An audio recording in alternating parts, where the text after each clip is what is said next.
Сиздер Төлөгөн Касымбековдун Сынган кылыч тарыхый романынын кезектеги чыгарылышын тыңдай аласыздар. Студияда Абдурахман Абдибалиев. Шамшардын ээси бутунун учу менен туруп, колу жеткен жерге шамшарын саяйын дедиле, Нүзүптөн «Өйдө!» деген үнүн угуп селтей түштү. Бойунун болгону ушул эмеспи? Дагы кантип өйдө боло алмакчы? Шырттеген дабыш чыкпай диванхана нестейди. «Көтөргүлө!» деди Нүзүп катуу. Жакын турган кишилер шашкалакташып, көптөп аны өйдө көтөрө башташты. «Эйниңе чыгар берең!» Ого бетер калтаарышып, Шамшардын ээсин биринин ийине тез чыгарышты. «Как! Так ошо жерге как!»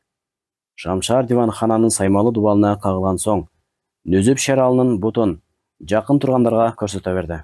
«Тарткыла бутун!» Өтө кадырман киши саналып алдыда турган кожолор эле, колдорун аппак сакалдарына алып бара, иштеринен тууба келтиришип, бирин-бири тиктешип калышты. «Өй селделер, тарткыла бутун, колуңарга жугуп калабы?» Көздөрүнүн алды дерилдеп, Нүзүптүн жини кычап келди. Ал өзүн араң токтотуп турду. Кожолор буйрукту эми түшүнгөндөй болушуп, «Ха!» дешип бат эңилип, Шералынын чокоюна жабышып калышты. Нүзүп соолуга түштү. Эгер сөзүн эки кылгыдай болсо, алардын кожолугуна, ыйыктыгына карамакчы эмес.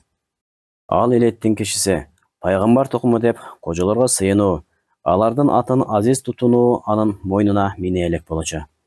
Кишилер ого бетер таң калышып, алдыртан бири-бири тиктешип, бирок шыбырашка аргылары жок болуп, турган жеринде селдейип турушту. Кожолор Шералынын ууртары дулдуйган, чаң аттын тери каткан чокоюнун иштеринен кор болушуп жатып четишти. Сасыган чулгололорун араң чыдап бүктөшүп, чокойдун кончуна тыккан болушту.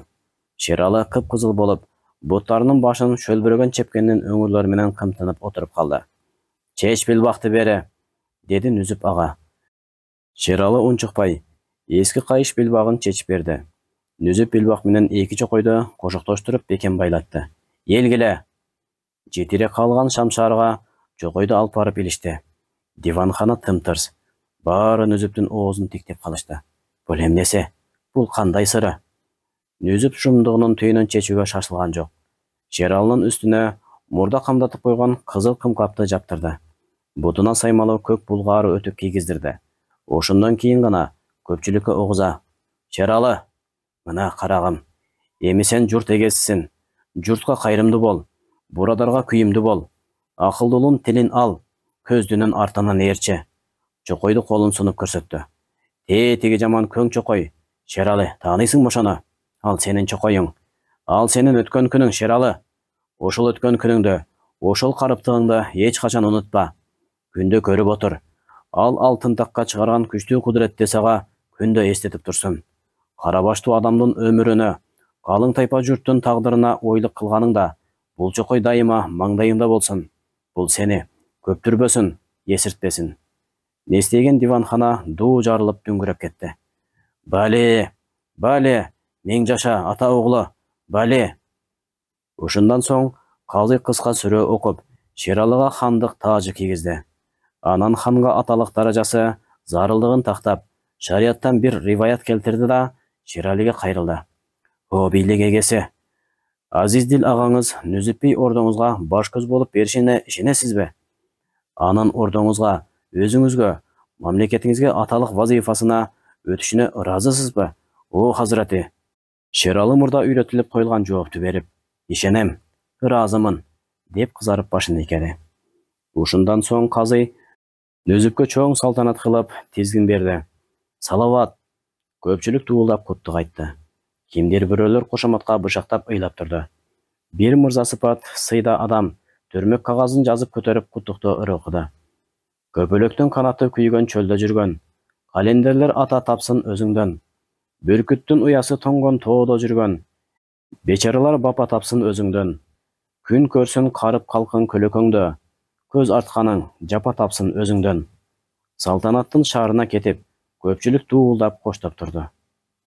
Элеттин бейгам тирилиги канына сиңип, ошого жараша байы өскөн Шералы ордонун шаан шөкөтүнүн, сылык зыяпатынын арасында өзүн жоготуп, ахирет жөнүндө ыйлап кеп урган кишилердин үрөйүнө, ширин тилине багынып, алтын буюмдарды балача кармалап ойноп, ою кыска, жөндөмсүз хан чыкты.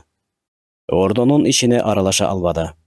Жанында дин кишилери көбүрөөк топтоло баштады. Ар күнү керели кечке пайгамбарлар менен авлиялардын өмүрү жөнүндө жомуктогон китептерди окушуп, маанисин шералгап, майдалап түшүндүрүшүп, тиги дүйнөнү, андагы күнөөкөргө даяр турган кыйноо, дозок оту жөнүндө кулагына коюп, жүрөгүн өшүтүшүп, эң акыры түндө уктабай зикир салып кызыганда чаркайланып, агуруп чыга турган сопулардын тобуна убагы менен катыштырып турууга жетишишти. Ордо турмушунун бир тарабы мынтип, бул жарык дүйнөнүн тирилигинен кечтирип жатса, бир тарабы таттуу шарапка сугарып, алдына сулуу кыздарды чоюлтуп бийлетип, койнуна тоголотуп салып берип, жыргап кал, эки келбейсиң, дешип башын тегеретип жатышты. Амир Насрулла Фаргана колунан кайра чыгып кетишине эч келише алган жок. Дагы бүт кошунун баштап басып кирди да, Оболу Оро төбө вилаятин алып, анан Кожон вилаятин каптап өтүп, Батыле Кокон шаарынын өзүн камап келди. Кокондуктар катуу коргонушту. Казынанын кошунунан башка да курал кармоого жараган эр бүлөдөн сансыз кара келтек жыйналды. Шаардын 18 дарбазалуу чебинин кырына коргонуучулар быкырап толуп, душмандын чабуулдарын төштөр менен тосуп жатышты. Каардуу Амир Насрулла дарбазалардын босоголорунан эч кыргын үзүлтпөй, чыпчаң 40 күнү тыным бербей, 9 жолу бүт күчүн кумурскадай жабылтып, дубалга тырмыштырып, катуу кысым жасады. 9 жолу тең мизи кайтты. Эмне кылуу керек? Үшү тайып, Амир Насрулла айла жолуна өттү. Ордого элчи камдады. Элчинин милдети Кокон ордосунун ээси кайдагы бир көчмөн эмес, Шералы экендигин Шералынын эсине салуу. Бухара-и Шарифтин Адил Амираны Карабүзгө көчмөнүн колуна зорлуктап кеткен ата мурас бийлигин Шералыга толук алып бериш үчүн гана алыстан келип тургандыгын ишендирүү, коргонуучулардын биримдигинен эптеп бир жарака издөө болду. Элчи Абдусаттар Калпаны Нүзүп дарбазадан куралдуу киши менен тостуруп алды. Элчи алдына киргенде, Нүзүптүн жанында Абил жүзбашы гана бар эле. «Кулак сенде, элчи», деди Нүзүп өйдө карабай отурган калыбында. Элчи Шералы хандын өзү менен гана сүйлөшүүгө жиберилгендигин кыйытып түшүндүрдү. Нүзүп чала угуп калган сыяктуу, кашын көтөрүп, элчини бир пас тиктеп, муздак жылмайып койду. Көп өкүмдарлардын кабагын көргөн кыйды Абдусаттар Калпа ичинен чоочуп калды. Кабыл кылып калгысы бардыр. Күтө турабыз да, элчим. Коп таксыр. Элчи Абдусаттар Калпа сылык таазим кылып, акырын кетенчиктеп чыгып кетти. Абдусаттар Калпа ордонун ичинде күн батарга чейин отурду. Хандын алдына чакырып эч ким келбеди. Кирген чыккан киши көп. Аскер адамдары калдастап жүрүшөт. Элчини караган бирөө жок. Эстен чыгарып коюшкан сыяктуу. Бешим намазына чакырган азанчынын үнүн бейдарат отуруп укту. Намазы да каза болду. Акыры ирешире күүгүмдө зарыккандан ичи жарыла турган болгондо хандын кабыл кыла тургандыгы жөнүндө кабар болду. Шералы такта отурган экен. Элчи Абдусаттар Калпа чекеси жерге тийгенче бүгүлүп таазим кылып салам айтты. Эч ким алик албады. Эмнеге келдиң? Деп Шералы хан корсурады. Элчи бир серип таштап, отургандарды көздөн өткөрүп алууга үлгүрдү. Оң жагында Нүзүп отуруптур. Элчинин жүрөгү кабатыр боло түштү. Бирок жадырап туруп, «Өкүмдар», деп шаңдуу үн салып, жеңинин ичинен бир орам кагаз алып, Оболу өзү дароо тооп кылды да, кош колдоп, бүгүлүп алдына кармады. Бухара-и Шарифтин Бек Айбат Амираны Сейит Насрулла Баатыр хандан куунап жаткан Фаргана журтунун сиздей бактыяр эгесине, Хазырати Амир Темир Карөгөндүн сиздей анык тукумуна күндөн нурлуу, күндөн жылуу, ыйык тубайы салам алып келдим. Хандын жобун күтүштүбү, катышып отурушкан кишилер дем тартпай калышты. Элчини таң калтырып, Шералы өзү да унчукпады. Ачуулубу? Кабыл кылбай турган баштанып турабы? Элчи акырын баш көтөрүп, тик багып тиктебеси да, алдырдан хандын кабагын байкап, жүзүнөн таарынган баланын кебетесин көрдү. Кыйды элчинин жүрөгү жылый түштү. Шералы унчукпаган бойдон дубай салам кагазды акырын алып, сол жагында отурган кат окуучу ынагына берди. Ал киши леп болду да калып, дубай салам кагаздын орамын бат-бат жазып жиберип, окумакка бийик кармай берди. Элчи туталанып кетти. «Өкүмдар, дубай салам жалгыз өзүңүзгө гана арналган эле». Шералы бир жооп айтышка үлгүрө электе, баятан бери жука эрдин бек кымтып кумсарып отурган Нүзүп жарылып кетти. Шады, тоқтот, оқуа жашырын болса. Көп аталық, деп Шады ынақ қымырлып қалды. Шералы далдырады. Нөзіп ачудан кычықтары қызара түшкен көздерін Абдусатар қалпаны атып тіктеп, жұқа ерде титреп, жашырын ба, қой тыңдайсың түлкінің құйрығы, деді өзін тоқтата албай. Білем, сенің түтік қағазыңның içindегіні. Абдусатар қалпа апқарып қалды. Ал далайды көрген кішелі. Орда сылықтығын тепсіген мындай өкімдікті еш жерден көрген емес болушы. Хан атағы бар ғой ақыры, бірдеме деп жазылтып қойыбы, деп Шералыны қарады. Ханның кирпигі ғана қимылдайды, сөз түгіл, елтейіп оозы құрғап отырған әлі. Ошол жерде бір ғана Шады ынақтың көзі тымызын чағылыша қалып, жылу ұшырап тұрды. Тақсыр, деп Абдусатар қалпа чирала түшті. Мен бар болғаны бұйрық атқарып жүрген қолмын. Нөзіп біртке жұмшара қалды. Деп біртке ойланғандай бола. Анан Абдусатар қалпаны көзінің қиығыменен тіктеп, ақырын кеп ұрды. Елгері, бір көпкен уыл болып тұр. Құлақ салып тұр, елші. Құлақ сізде тақсырым. Тирилікке көніксін деп, көпкен уылды отын суға жұмшай баштаптыр атасы. Отынға барсале, батылы отын алып келіп қалатымеш. Bir күні атасы сұраптыр дейді. Уылым, тоқойда отын көп бекен. Батылы келіп қалдың ғой, бүгінда. Анда ұлы, алыны тұрған отын менікі да. Барамда жүктеп алып баса беремін, деп жооп беріптір. Өй ұлым, отынды алып қойған иелері емне дейді. Ата, иелері деп қойыста. Маға өзілері жүктеп берішпейді бекен. Жүктеп берішпей көрішпей бі? Ұлының бұл сөзін ұғып, дептір атасы. Зорлықта балат тұрбайсың бі? Мындан келді. Мұнысы бұл болады. Кейін көпкен уыл тегірменге барса, тез келіп қалатымеш. Bir күні отырып атасы, ұлым, тегірмен бош бекен. Ел қыштығын қамдап жатқан ұшыр. Бұл ұшырда тегірмен бош болушы емеселе. Батылы тартып керіп келіп қалдың ғой, бір ұлы буğdайды, деп қабатыр болып дағы сұрайды. Ата, сұрайсыз Bir қолжаған неме, талқан тартып отырған екен. Атасының көрі. Бардым да, жүгөрісін чанақтан шығартып таштап, буğdайды салып, мына тартып алып баса бердім. Ошында көпті көрген ата, бұл ақылды айтып тұр олына. Олым, көзіңе қарап жүр. Қатылар кешіңде таанып тұрып қатылып жүр. Төші түктіге жолығып қаласын. Улы атасын шылдыңдап күлді. Көрер әлем ошал төші түктіңізді, деп көйдөнін көтеріп қойып тұр. Мұнысы бұл болады. Көп күн өтөт. Bir күні дағы тегірменге кеткен уыл, кешке жуық беті башы жарылып, суға түшкен иттей шөмтіріп, қайда келіптір дейді. Емне болды қой? Уыл қалтырып ұншыға албайды. Балам, төші түктіге жолыққан ұқшайсың ғой. Қайбірі шынылы алы жетпей, қайбірі бөлі жаңжалдан қачып, қайбірі қадырлы атаны таанып сыйлап, таныған жерде балаға ешкім қол қайтаршы емес екен да. Есірген кешінің көзіне сыйлы қорққан болып сезіледі. Бала бір отыла құтырып сала берген тұрбайбы. Тегірменге оша барышында да, адатынша барары менен, шығар дейм, мен тартамын, деп қиқырып кірсе, тегірмен тартып отырған бір азамат, машаяқтан тұқым болсаң да, ушыл сенікі жетішті, деп тұрып, жақасына муынта қармап тұрып, дуалды сүздіріп, көйлігі тевелеп, анан қойы беріптір дейді. Емнедесін атасы бұға, айтпадым біле, төші түктіге жолығып қаласын деп. Еми көзіңе қарап жүре тұрған болған дұрсын, деп тем болған екен. Төшендің бе, елші? Елші Абдусатар қалпа чыдай албай, аталық, дин исламдың зұлпықары Насрулла Батыр ханға бұл тәмсіл өте пасты қылат, деп жіберді. Нөзіп қашын көтеріп қарады. Емне? Орда дым бола түшті. Пасты қылат. Сен амиріңдің кім екенін білесің бе? Насрулла амир емес, Насрулла бір қара өзгөй. Қайсыл атасы өкімдар болды әлі? Самарқандың, Бұхараның иесі кім? Амир Темір. Мына Амир Темірдің тұқымы. Нөзіп Шералына сөмейменен көрсетті. Мына Мұрас қоры. Насрулла қамалағанды қойып, Береден дуай салам жібергенді қойып, өзі жүрміліп келсін Шералы ханның алдына. Оқтың бі? Қамчысын мойнына салып келсін. Ақылына бірдеме илеше баштады бі. Шералы хан да қабағын жүріштіріп, енеңді, деп обдылып қалды.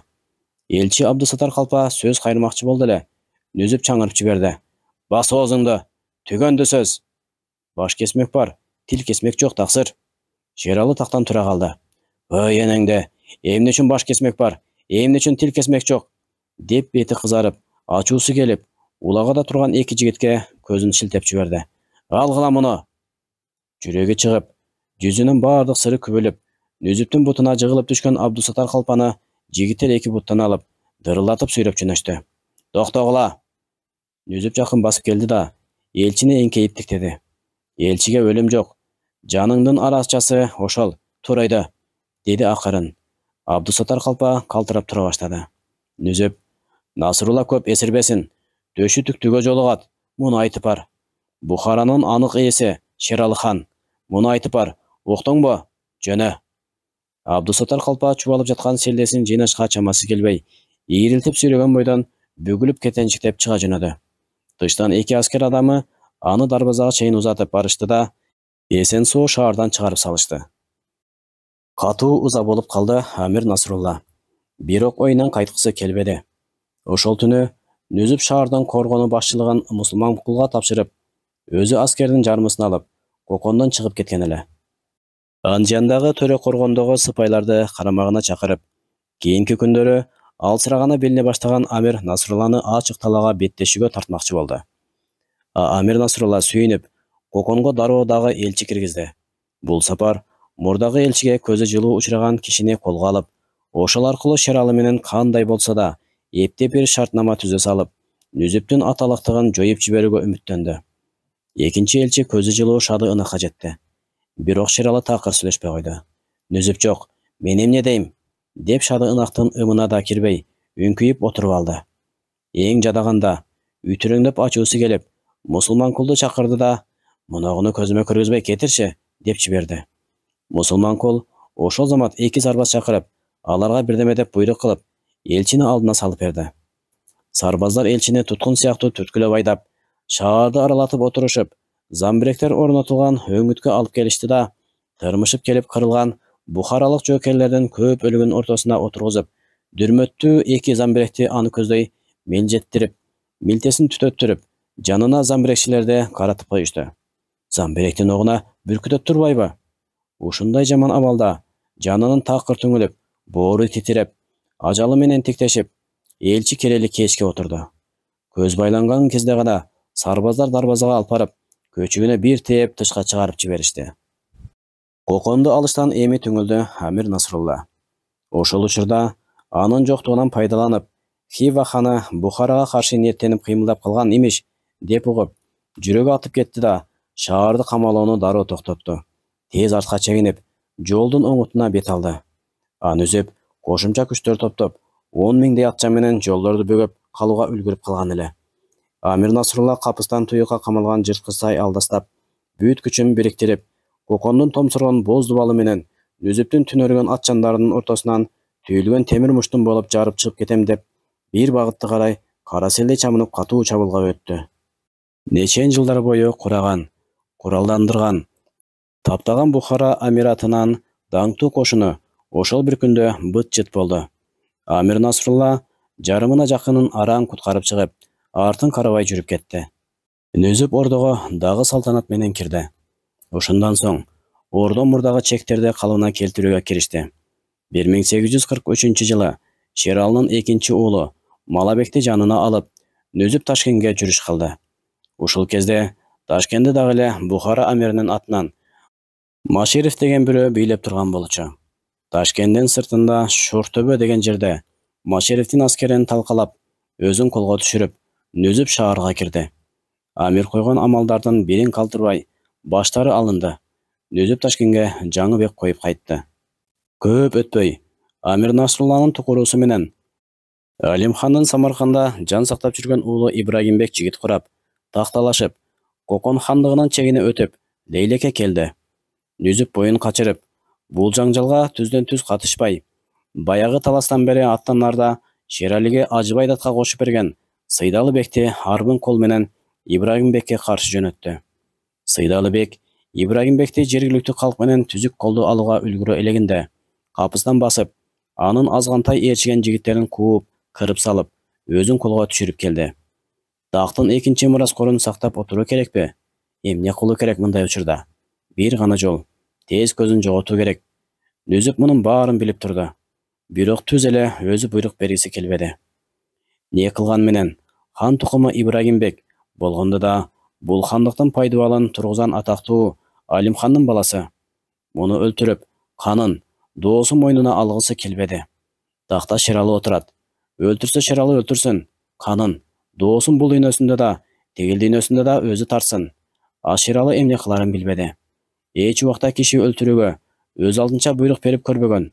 Өлтүрбөй койсо эмне болот? Жүрө берсин да, бир күнүн көрүп, деп шалдырады Шералы. Нүзүп ийинин кысты. Өзүң бил. Тууган сеники, душман сеники. Сенин тагыңды талашат. Атак деген бирөө. Же сенде калышы керек, же ал сенден бир күнү тартып алышы керек.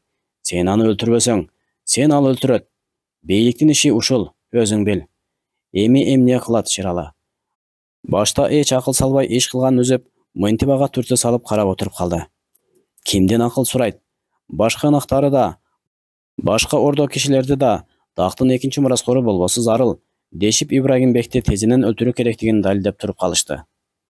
Эң акыры айласы кураганда, салбырап жер тиктеп отуруп, макул болуп, бир башка жерде өлтүрсөңөр, менин көзүм көрбөсүн, деп суранды Шералы. Бул хандын буйругундай болбой, бир жалдыроо сыяктуу болду. Эртеси күнү Ибрагимбектин башы Япан деген бир чет кыштакта алынды. Ушул окуядан кийин башта эле бош атыгып жүргөн немеге эми Атала, Шәүлә деген кеп ээрчип, ордо кишилеринин гана арасында эмес, чайханаларда, базарларда да күбөрөп тарап кетти. Шералы бүт өмүрүн бейпил тоо арасында, жылкы артында өткөрсө, өмүрүндө бир кишиге чоң сүйлөп көрбөсө. Ал хан атанып, мынтип башына тааж кийип отурган кезинде да Бекайбат Нүзүп аталык түгүл, ордодогу майда амалдардардын бирине ушул күнгө чейин бирдеме деп катуу айтып, буйрук сүйлөп көрө элек. Анын ушундай тартынчаак, корунчаак мүнөзү күн өткөн сайын кемчилиги, мукоктугу, жамандыгы катары бааланууга өттү. Өзгөчө Нүзүптүн ичи жаман кутумдары хан туруп, Нүзүпкө мурдунан жетелетип калгандыгы үчүн эч кечире алышпады. Нүзүп өз билгенче хандыктын ички иштерин жөнгө салууга киришти.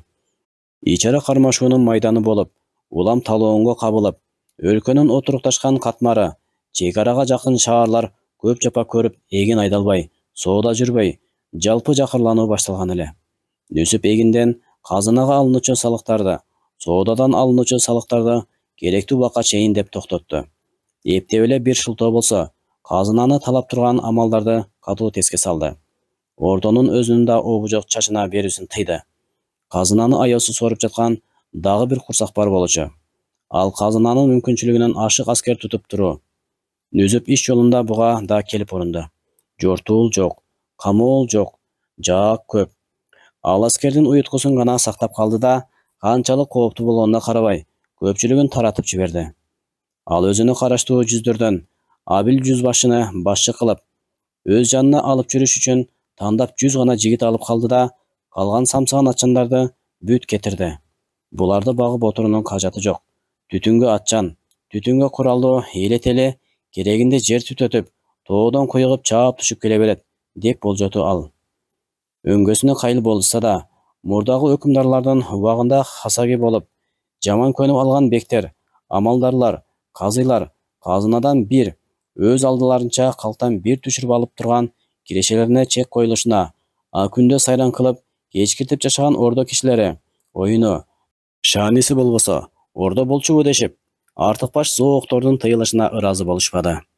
Нүзүп көп душман арттырып алганын өзү билип эле жүрдү. Бирок өз кубатына, укугуна ашыкча ишенип, эч чоочунуп койбоду. Ушундан акыры бертиндерин так билген күндө да ал бул жолунан кайтпайт болчу. Көчмөн тирилигине эң зарылынан тышкары артык баш, пайдасы жок шаан чөйкөттү билбей өсүп, ошого адаты, акылы ылайыкталып калган киши бул менен эч келише алмакчы эмес эле.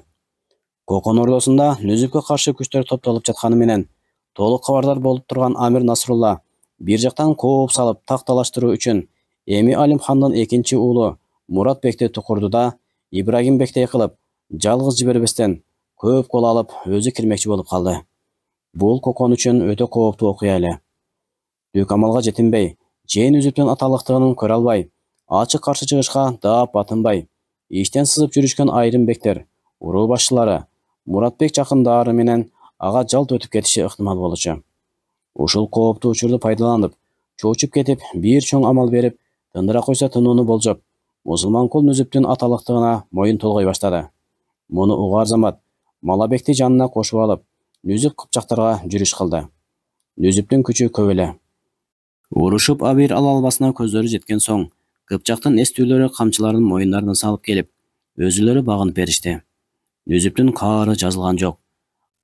Ал мусулманкулду баш кылып, агажан тарткан бектерден 40 бегин туткунга алып, ордого түшөрү менен бирин калтырбай Желдеттин колуна тапшырмакчы болуп, көчөргөн бойдон кайтты. Бул кабар ордого Нүзүптүн өзүнө мурда жетти.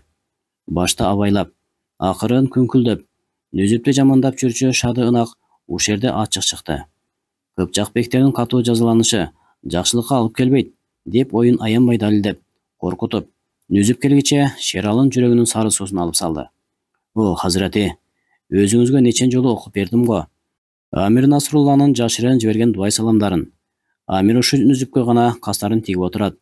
Сиздей курдашынын тизгинин тартып алып койгон кара өзгөй адамдын кылыгына түтпөй, анан сизге таарынганынан, өчөшкөнүнөн улам бир ханзаданы таап тукуруп отурат. Башкасына тиштенип чыдап келсек да, Нүзүптүн Кыпчактар менен болгон жорогуна эч чыдай албай, жаныбыздан кечип, айтууга аргасыз болдук. Эми мына Нүзүп Кыпчак бектерин мусулманкулду баш кылып бүт соет экен. Кыпчактар касыңыз беле? Кыпчактар өз элиңиз, о падыша. Болсо Нүзүптүн касы болгон чыгар. А өзүнүн өкүмдарынын касы эмес, бир Алла күбө. Эгер Нүзүп ушул акылсыз ишин жүзөгө ашырса, анда аягы эмне болуп чыгат?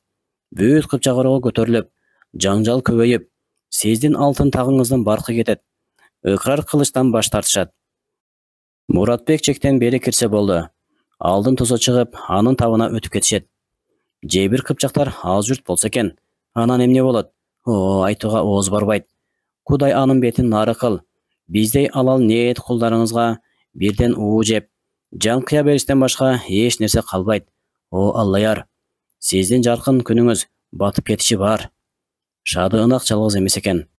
Ою биргелери Шады Ынактын тегерегине чогула калышып, Шералынын көзүнө эми ачык көрүнүштү. Алар астейдил куярмандары болуп көрүнүштү. Безилдеп ишендиришти. Эмне кылабыз? Деп жүрөгү түшүп сурады Шералы. Шады Ынак кым этип, бүгүлүп таазим кылып, о, биздин көлөкөлөр алтын чынарыбыз. Бектерди өлтүртпөй сактап калуу зарыл, эң оболу, деп күбөрөдү. Түшүрүү керек. Нүзүптү андан соң кетирүү керек. Күтпөгөн эле Шералы алайып отуруп калды. Шады Ынак, мындан башка арга жок. Мындан башка чара жок. Аталыкты биз деле жакшы көрөбүз. Жакшы киши, кайраттуу киши, сизге көп жакшылык кылган киши. Бирок өлкөңүздүн кызыкчылыгы ушуга түртүп отурбайбы? Мындан башка эч арга жок. Кыпчактар да тынчыйт ошондо. Амир да тынчыйт ошондо. Шералы шалдырап үшкүрдү. Кантип эми? Аны... О, атабыз, бизге тапшырыңыз. Нүзүп менен Малабек ордого келип түшкөндө, аларды диванханада хан күтүп отурганын билдиришти. Чогулуп алышкан экен дагы өңкөй бекерчи. Шылтоо эле таап бере бер буларга. Узоок кылгылары келишкен экен. Нүзүп камчысын сүйрөгөн бойдон кирип барды. Шералдан башкасы дүрүлдөп тура калышып, сылык ийилишип, алик алышты. Салкыныраак бабыраша жеңиштүү куттукташкан болушту. Тактын оң тарабындагы Нүзүптүн орду бош турган экен. Нүзүп отурган жок. Ал Дарчиге барды. Тышта аскерлер туткундарды бирден түртүп, зынданга киргизип жатышкан эле. Нүзүп эрин бек кымтып, ичинен санагансып, туткундарды көздөн өткөзүп токтоло калды. Шералы тактан туруп келди. Баары дүрдүгүп Дарчиге умтулушту. Нүзүп ичинен калчылап катаа үн менен акырын сүйлөдү. Ана, эң ишенген кишибиз мусулманкул, элди бузуп, ички калчылдагы тышына чыгып катуулап кетти. Баарын, бирин калтырбай, айоо жок, айоо жок. Шады Ынак көзүнүн кыйыгы менен Шералыны тиктеп, уктуңбу дегенчелик кылып, башын акырын ийкеп койду. Шералынын кирпиги эле кыбырады. Маң болгондон башка эчтемени билдире алган жок кабагы. Баары өз орундарына келип отурушту. Нүзүп отуруп жатып, мусулманкулду ушинтип ким ойлоптур? Деп кейиди. Шады Ынак леп коштоду. Мал аласы тышында, адам аласы ичинде, катуу жазалансын, экинчи баш көтөрүс кылынсын. Нүзүп жалт карады. Эмне? Башы алынат. Эртең башы алынат. жұрттың алдында. Шадығынақ кичине ийинин кызып, сылык жылмайды. Кечиргейсиз аталык, эрк Аллаярдыкы. Нүзүп кубарып кетти. Шадығынақ баштагыдай эле үрпөйгөн көк каштарынын нары жагына үлдүрөтүп, көзүн бекитип, жылмакай тумшугун көрсөтүп, муңайым кеп урганы менен, анын үнүнөн Нүзүпкө кичине каяша угулду. Эмне дедиң? Сиздин чечимиңизге Аллаяр макул эмес дедим, аталык. Нүзүп обдулуп тура. Эмне? Деп чаңырып жиберди. Эмнесине макул эмес? Карышкырдай тынчыбас душманын тынчытып бергени отурганыма макул эмеспи? Шералы кабагын чүрүштүрүп отура берди. Шадығынақ сүйлөдү. Аталык, сиз Кыпчактын 40 бегин бүт сойдурмакчысыз, мейли дейли. Күнөө кылычты, бүт союлсун дейли. Алардын журтун кошоккырып түгөтүп жибере аласызбы? Эгер анте алсаңыз, каршылык жок. Мейли, 80 бегин сойдурдуңуз. Эл калат, аталык. Эли калган соң, ал эл тынчып жатпайт. Түндө өчүгөт. Коруп кеткен Кыпчак аз уруктун бири болсо экен, же, деп бирөө кубаттап калды акырын кейиштүү. Бүт каршы көтөрүлүп кетет. Мынтип Муратбек жактан кулак тынчыбай турган чакта, өзүбүз кырылышып, өзүбүз кыйрашып жатсак, кандай болот, аталык? Ушунун баарын өкчөп ойлонуп, түбүнө көз жеткен соң, анан сиздин оюңузга макул болбой отургандыр, Аллаяр. Нүзүп токтолуп калды. Ал сөздүн жүйөсүнө барк берди. Ушул акыл сенден чыктыбы деген сыяктуу Шералыны алдыртан бир тиктеп алды. Нүзүптү тиктебейт. Таарынган баладай бултуюп отурат. Отургандардын көбүнүн кабагы кирдүү. Баары бир ооз сыяктуу. Суранышып отурбагандай. Ичтен тирешүү сезилди. Бир жагынан Шады, сөзүңдүн төркүнү бар, деди Нүзүп соолугуп. Муну эске алчы. Силер Кыпчак уругу эртең чуу чыгарат деп чоочулап отурасыңар. А Кыпчак уругу чыгара турган чуусун кече эле чыгарбады беле? Ушул чыккан чууну басып, мындан нары да чыкпай калсын деп, чуунун уюткусун тутуп келип отурабыз го. Ырас. Бирок аталык, каталыгын сезишип, камчыларын моюндарына салып, өзүлөрү багынып берип отурушкан соң, жаза ошого жараша болгону дурус. Моюндарына камчыларын салып, айласы түгөнгөндө, ырас, сыноо үчүн болсо да, мындан нары орто жакшырып кетер бекен деген саясат үчүн да болсо, аталык, ушул сапар бир жумшактык кеңдик көрсөтүш зарылдай. Ушундай болсунчу, Нүзеке, деди Шералы кыйналып. Жо, алгыр, чырлуу иш экен. Дуулдап коштошту. Нүзүп башын ийкеди. Болуптур. Азат болсун бектер. Бир кишиден башкасы азат болсун. Шадығынақ, болсо баары азат болсун, аталык. Мусулман кулду чеңгелден чыгарганыңыз келбей турат го. 39 бекти кырып таштоодо бир, жалгыз мусулман кулду өлтүрүүдө бир. Уругуна баркы зор. Нүзүп чачырап жини келип кетти. Сен, Шады, мусулман кулдун тынч жүрөрүнө ишенесиңби? Бери түз карап айтчы, ия, ишенесиңби сен? Шадығынақ Нүзүптүн алдырып баратканын сезип, ого бетер ишенимдүү жүз көрсөтүп, кашын көтөрдү. Кайда барат? Ордо кишилери тарабынан Нүзүп биринчи жолу каяша жеди. Биринчи жолу Шералы анын ымынан чыгып турганын көрдү. Болуптур, деди ал. Силердин айтканыңардай болсун. Мен ишенбейм. Мусулман кулдун тынч жүрө алышына көзүм жетпейт. Эгер колдон бошонуп алган соң, мусулман кул амир менен байланышып кетчү болсо, же дагы чийинден чыга баштаса, бери кара, Шады, шум. Сени жерге тирүүлөй көмдүрүп таштайм, уктуңбу? Шадығынақ ууртун кичине тартып жылмайган болуп койду. Нүзүп артын карабай, дивандан чыгып кетти.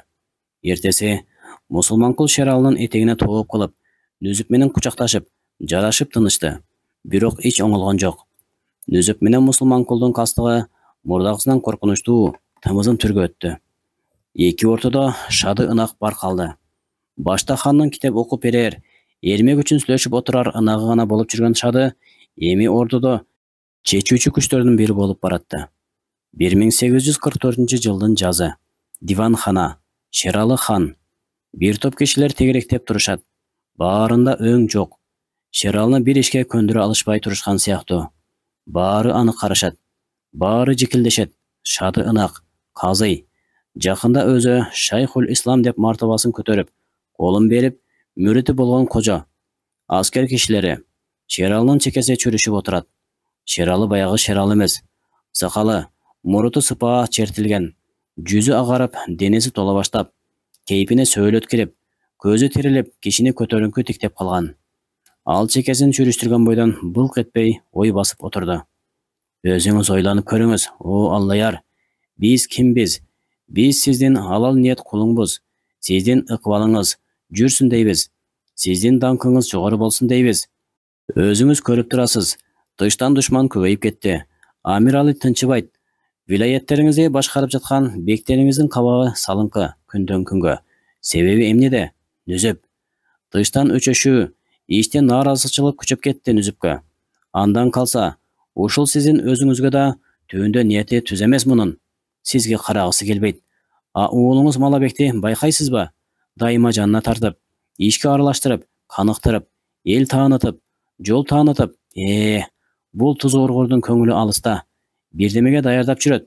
Хан көтөрүп алгысы бар Малабекти. Бир күнү сизде тындым кылып. Шералы унчукпады. Анын көзү жылт деп, бет маңдайындагы илинип турган чокойго улам түшүп турду. Эч айрылбай байкап турган Шадыгынак, о Аллаяр, деди түтөгөндөй. Ана, кылган иши ушул.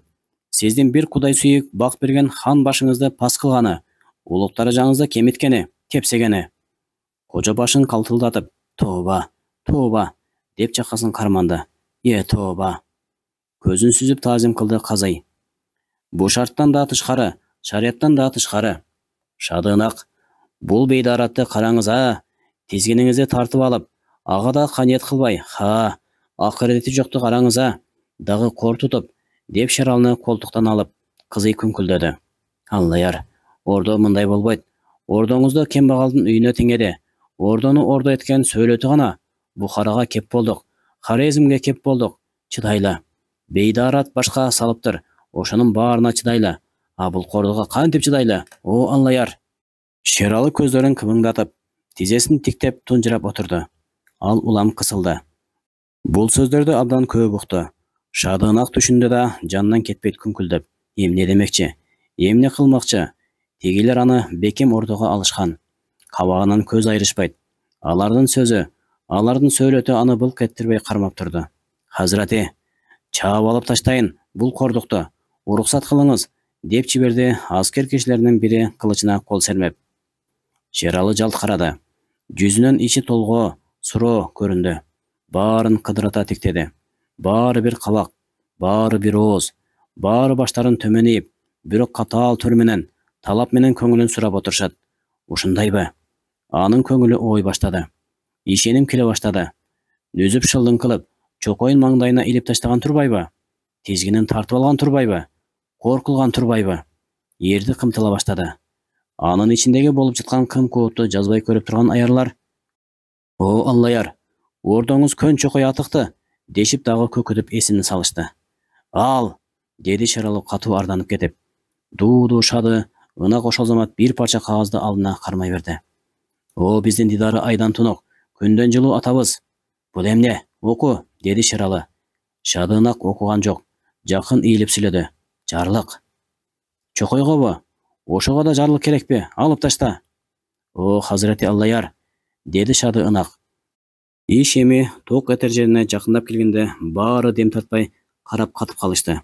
Чокойду коюңчу Аллаяр. Чокойду Кудай алсын. Муну ойлоп тапкан башты. Муну көптөн боюбуз жетпей жаткан жерге бекемдеп илген башты. О кудурети күчтүү Хазрати. Ошону алуу керек боло. Кудай алсын чокойду. Шералы түшүнбөй калды. Туштан туруп түшүндүрүштү. Шералы чочуп кетти. Ошол зарыл. Ошондон башка жол жок, дешип туштан жабылышты. Кожо, бейнамаз. Бейнамаз башкарган ордонун касиети болбойт. Иши азали Аллага кетпейт. Ойлон угулум. Жакшы ойлон. Казый, жол ушул-ки. Сиз ишенип берген тизгинде, сиздин каалооңуздай, Кудайдын каалоондой кылып жакшы алып жүрө албаса, андай адамды ким гана болбосун, сиз аны жазалап кое аласыз. Кожо, хандын жазасы Кудайдын жазасы, Кудайдын жазасы күнөөкөрдү күнөөдөн сап кылат. Бейнамаздын кылган күнөөсү башынан ашып кеткен. Ошол күнөөсүн күнөө эткенин башын кошо алып таштамайынча, анын боюнан күнөөсү сап болбойт. Шадыгынак, таксыр. Ыштанына чычкан колун аябайт. Билинер иш билинди. Энди ким кимибиз болсок да аянбайбыз. Ким кимибизге болсо да таксыр эми, аянуу жексен болуу. Ушуну менен Шадыгынак Шералыны ачык коркутту. Шералы көзүнүн үстү менен дагы баарын кытырата тиктеди. Буга да баардыгы бир кабак. Буга да баардыгы бир ооз. Шералынын айласы куруп кетти. Мейли, тезгинди алып коелу, кетсин. Тоого барып күнүн көрө берсин, деди акырында. Шадыынак, Нүзүп сиздин артыңыздан кукунга ээрчип келген бир селсаякпы? Нүзүп деген элеттин бир жагын чоюп жүргөн бий. Нүзүп дегендин артында элеттин жер түтөгөн көп колу турат. Мейли дейле. Аны бүгүн тоого кетирип жибериңиз. Ошол бойдон тынч жатып калар бекен. Эртең үйүбүздүн үстүнөн каптаган сел болуп, кайра кирип келсечи.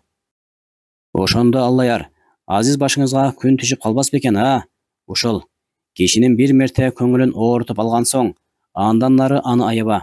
Бир отоло түбүнө жет, бир отоло жексен кыл. Антпесең ал сенин түбүңө жетет. Ал сени жексен кылат.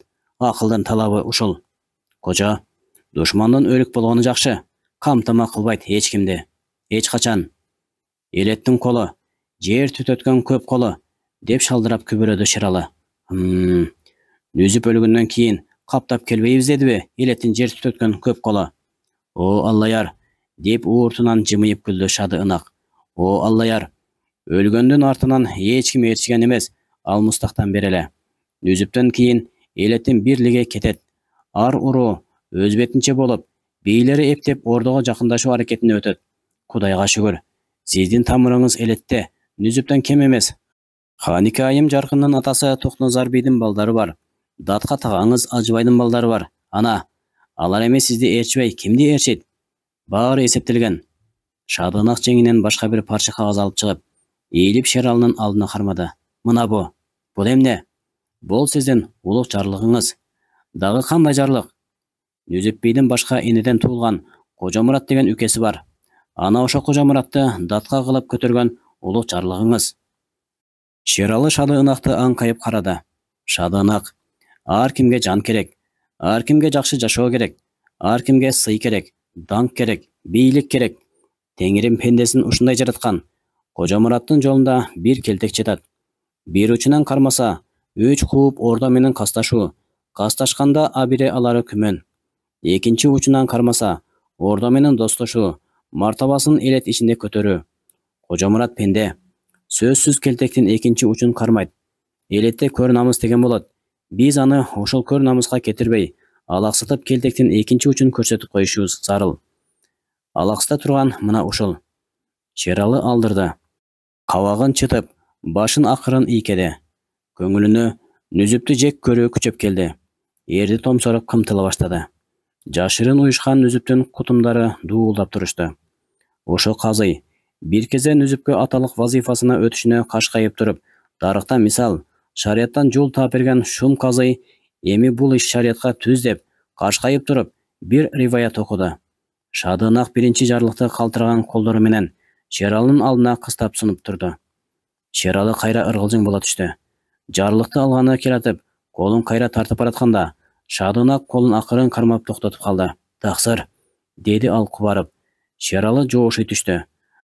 Шадыынак анын эмне кылаарды билбей, шалдырап турган колун бекем кармап, баш бармагына салынып жүргөн хандык мөөргө сыя сүртүп туруп, жарлык кагазга басып салды. Кантип эми? Муну, деди Шералы каңырыгы түтөгөндөй кыңырлап. Аны бизге коюңуз.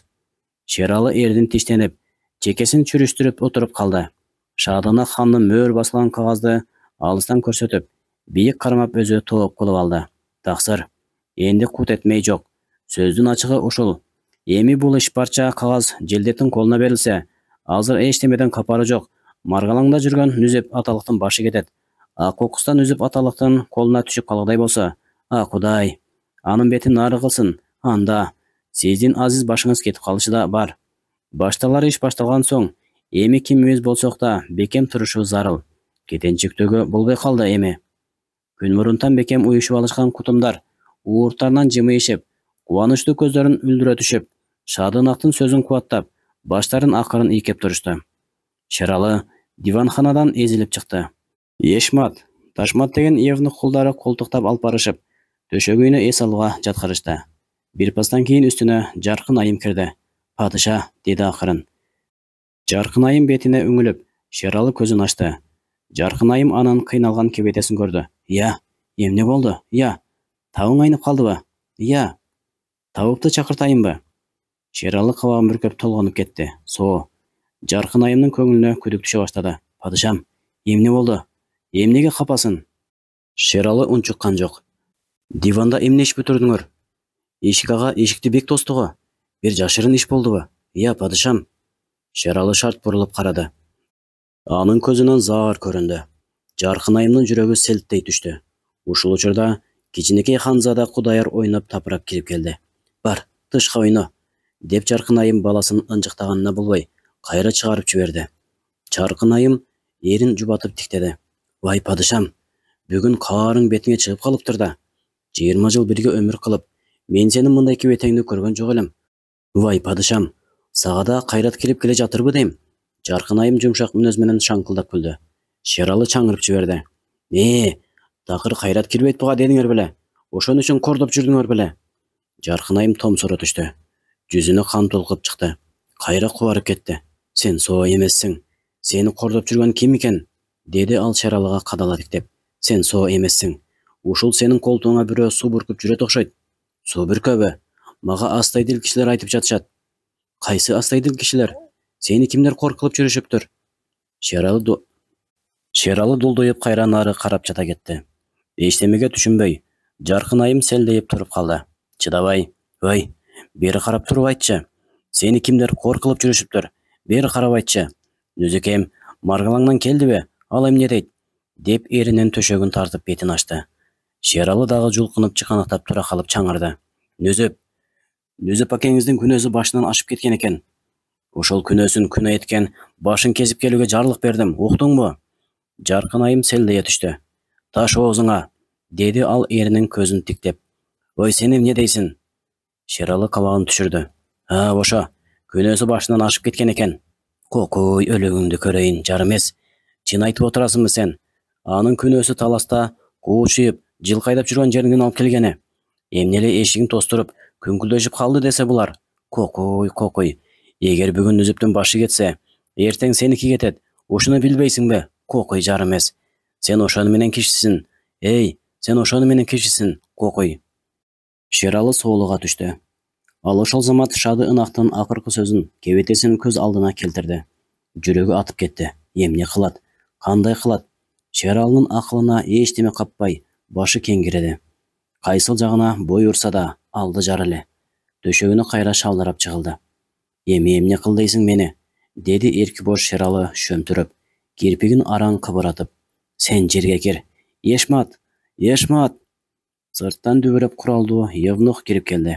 Лаппай ханикайым, деди колун бооруна алып босоого токтой калды.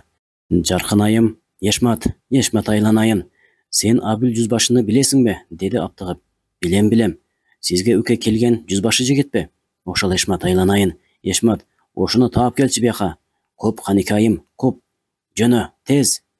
Евнух кетенчиктеп жүгүрүп чыгып кетти.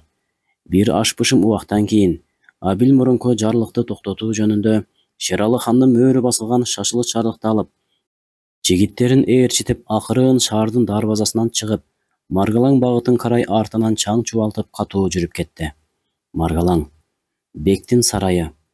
Нүзүп балахананын төрүнө салынган төшөктө эс алып жаткан эле. Маргалаңдагы аскерлерди тескеп, бир сыйра көздөн өткөрүп, кайбир жигиттер менен эркелетип сүйлөшкөн болуп, сырдашып, аскерлердин зардесин, демин текшерди. Аскерден тартып кеткен болчу. Сыпайлар базар күндөрү базар аралап, элге тийишип жаңжал чыгарышып, бозо кыдырып ичишип, мас болушуп бейбаштык кылышат экен.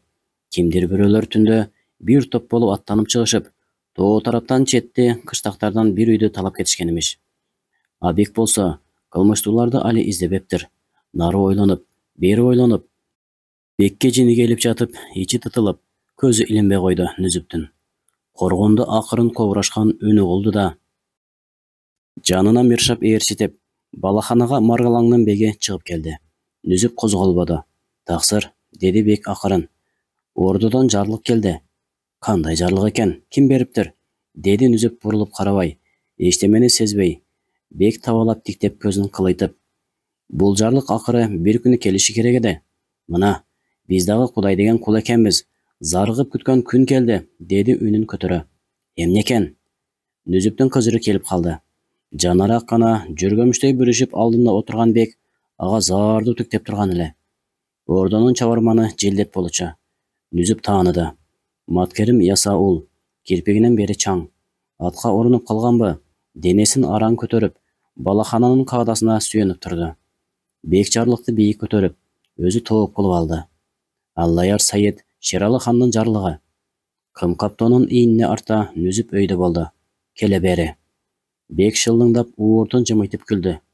Таксыр аталык, кантеле, тагдыр ушул экен. Жана гана сиз бизди Желдеттин алдына салып берем деп, Кудайды эсиңизге албай, текебер кеп урган эдиңиз. Чоң Кудайдын каалоосу ушул экенки, биз эмес, сиз Желдеттин алдына түшө турган болупсуз. Мына. Нүзүптүн башын кесип алдыма алып кел деп, Бактыяр Сайет Шералы хан мага улук жарлык жибериптир. Эмне? Бек сөөмөйүн кезеди. Чуу көтөрбөңүз, пайдасы жок. Чуу көтөрбөңүз, деп акырын зекип сүйлөп, жарлыкты Нүзүптүн алдына ыргытып таштады. Нестее түшкөн Нүзүп кагазды жерден ала албады. Көзүнүн кыйыгы Шералы хандын эки жакалуу деп аталган кол мөөрүн тааныды. Байкап турган бек, аталык, кемден коргонунда отурганыңызды билишиңиз лазым. Сиз камалып отурасыз. Удайчыларыңыздын алда качан иши бүткөн. Сиздин ар кандай аракетиңиз ишти башкача кылып жибериши күмөн, деди. Нүзүп жооп айткан жок, козголгон да жок. Чыкчырылып турган душманын тиктеген да жок. Ой баса түштү. Бул жарлык оюн эмес. Жан тартаар, күйүшөр адамдардан бирөө да жакын ортодо жок. Өңкөй кастардын камоосунда калып турганын ошондо сезди. Ал өйдө карабаган бойдон Маткерим Ясаулга Желдет, деди токто. Лөппөй таксыр. Кайдан алдың бул кагазды? Дивандан, таксыр. Аллаярдын колунан. Желдет. Лөппөй таксыр. Тактын бет маңдайында илинип турчу чокой чалынбадыбы көзүңө? Жок, чалынбады, таксыр. Чын экен го, Желдет. Лөппөй таксыр. Диванда мусулман кул да бар беле? Жок, таксыр. Ал киши көрүнбөдү. Жаңжалды баштаган ошол өзү. Карачы, жылаандан сак. Ушул иш жүзөгө ашып кетсе, ичинде, ашпай калса тышында калмакчы. Акылы талый түшкөндөй, оюна бир беткей бирдеме келбей, оозуна сөз кирбей, бирки шалдырай калды. Жакын турган бектин этегинин шуудур этиши аны ойготуп жибергендей болду. Эсине келе түштү. Душманынын табалап турган кубанычтуу көзүн кайра сезди. Жыйрыла түштү. Тагдыр ушудур. Тагдырдан ким качып кутулган? Ал башын көтөрдү. Ошентип, буйрукту Шералынын өз колунан алдым дечи, Желдетим, деп Желдетти карады. Ошондой, таксырым. Мейли. Тузума койдум. Тузум ураар, эмгегим ураар. Мен кетээрмин. Мени кетирген колдор көп узатпай аны да жолго салар. Таксыр. Мен тез кайт деген. Кайтпасам, деди Желдет бир аз кысынып.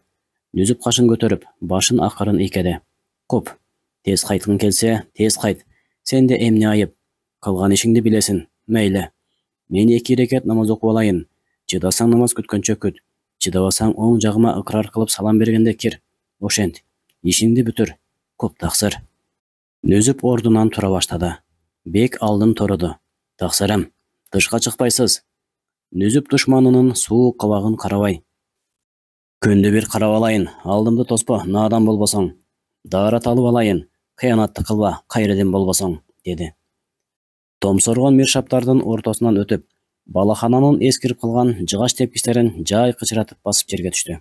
Баары чоочун. 20дай куралдуу сарбаз 2 топ болуп күңкүлдөшүп сүйлөшүп турушкан экен. Нүзүптү көрүп таң калып карашып, дым болуп калышты. Нүзүп алардын ичинен жармазар аскер туругунан бир жүзбашчысын тааныды. Ассаламу алейкум, деп Нүзүп акырын салам айтып өттү. Сарбаздар дуулап алиге алышып, сыпаалык үчүн колдорун бооруна таазим кылган болушуп калышты. Миршаптардын коштоосунда барып, чоң чынар теректин түбүнө отуруп даарат алды. Күн кечтеп калган эле. Бактардын башында кандайдыр бир шымчык чыйт-чыйт деп сайрап, ыр этип шактан шакка учуп жүрөт. Жолбун жел бариктерди акырын шыбыратып, кайта дым болуп жок болуп кетет. Абадагы эле күндүн табы жыттанат. Нүзүп кыбыланы карады. Күндүн чарасы кучак четкисиз болуп көлкүлдөп, теги бийик коргондун нары жагынан көрүнгөн узун теректердин башына конуп калган. Ал улам кызарып, ыйлаган көз өңдүү улам жашылданып, теректердин шиш учтарына тытылып чөгүп баратты. Миршап деди Нүзүп акырын. Жакын турган миршаптардын бири леп этип келип ийле калды. Лаппай таксыр. Желдетке айтчы. Бактын ичине келсин. Мен намазды көк чөптүн үстүнө окугум келип турат. Болот таксыр. Нүзүп жай намаз алдырган жок. Бакты аралап барып, өзүнүн ак ботокурун жазып, көк чөптүн үстүнө жайды. Ал намаз билчү, бирок адаты болуп кетпеген нембе көп кунт кылчу эмес. Ошол кунт кылбагандыгы кандайдыр бир күнөө сыяктуу сезилип, эч качан анын жүрөгүн өйүүчү да эмес. Негедир өлүм алдында, бул дүйнөнүн жакшысы да, жаманы да артында калып, Кудай алдына баратам деген чагында намаз эсине келди. Сынбасты уста жаратпаптыр, өлбөстү Кудай жаратпаптыр. Тамырында кан толкуп турган жаш кезинде, оозуңдан чыккан жел, жер өрттөп турган ооматың бар кезиңде, өлүм сенин алдыңда алсыз болуп сезилет экен. Аденеңден жылуун, башыңдан ооматың кетип, тегил белгисиз дүйнөгө жөнөргө улам жакындап баратканын сезген сайын, аны көп эстеп, ошол жактан камы түшө баштап, атүгүл өлүм капыстан каркуп бет маңдай чыга калганда да, мүмкүнчүлүгү болсо эле, ойлонууга убакты табылса эле, адам дароо ошол жакты эстейт экен. Ошол жактын камына түшөт экен.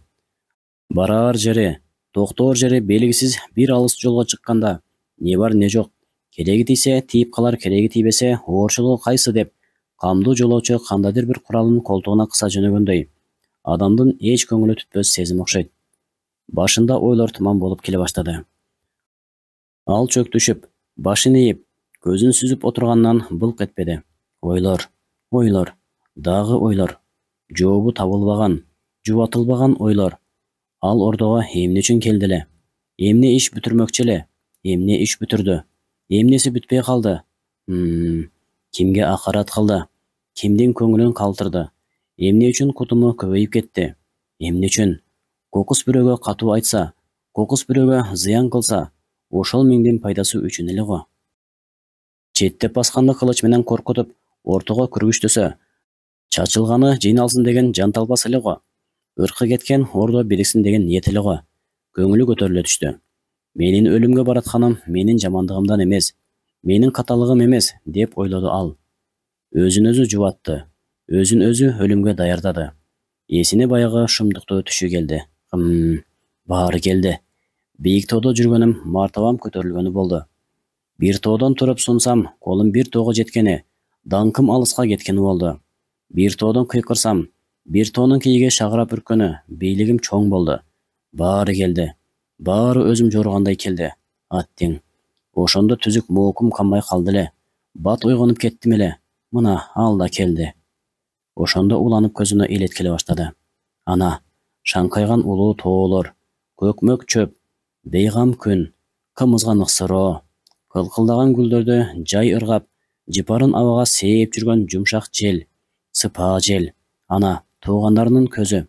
Ана, булар Нүзүптү эзди. Жүрөгү тыз-тыз илинди. Акырын сызылып, качанкы өлгөн энесинин көкүрөк чытын эстеп алган жетимдей каңырыгы түтөп кетти. Эй, көздөн ным чыкса даарат бузулат. Ал капилет келе калган жашык сезимин силкип таштады. Эй, не болуп турасың? Өлгөн жалгыз сенби? Атаң кана? Өзүн өзү кайрады. Жаш чыгарбай күчүркөнүп, көзүнүн кычыктарын кызартып токтотту. Бүттү. Бул дүйнөнүн кызыгы бүттү. Бүттү бул дүйнөнүн оюну. Бүттү, бүттү. Бүттү бул дүйнөнүн азабы. Туруп намазын баштады. Бисмиллахир-рахманир-рахим. Аллаху акбар, Аллаху акбар, Аллаху акбар. Ал сеждеге баш койду. Ошол учурда чөп шырт-шырт деди. Жылан акырын сойлоп келаткандай, улам жакындап келатты. Билди. Ким келатканын билди. Дүрүлдөп эти жыйрылды. Бирок жүрөгү козголгон жок. Аны акылдан күчү, эриктин күчү бек кармап турду. Шырт-шырт. Абил жетпей калды. Ал коргондун дарбазасына келип, кара тер баскан атын теңселтип, үзөңгүсүнө тура калып, «Аталык! Өй, аталык ушундабы?» деп кыйкырды. Желдет ичкери бактын ичинде, Нүзүп аталыктын башынын канын сарыктырып, кандын жытына мас болуп, көзү кызарып, шалдырап отурган эле. Үн чыккан жакты көңүл кош бир карап койду. Ушуну менен кезектеги берүүбүз соңуна келип жетти. Уктурууну даярдаган Абдурахман Абдивалиев. Саламатта калыңыздар.